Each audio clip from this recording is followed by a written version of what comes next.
ڈیرہ غازی خان لیاقت علی درانی وزیر اعلیٰ پنجاب سردار عثمان خان بزدار کے آبائی شہر ڈیرہ غازی خان میں قبضہ مافیا سرگرم ہو گیا۔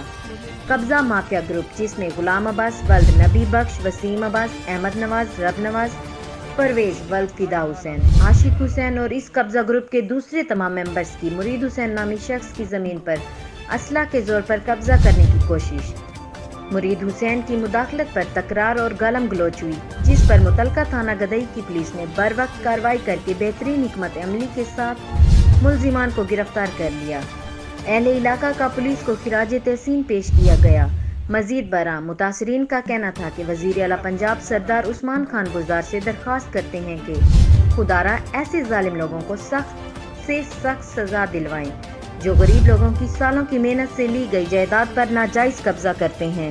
مزید اپڈیٹ کے لیے دیکھتے رہیں غازی نیوز۔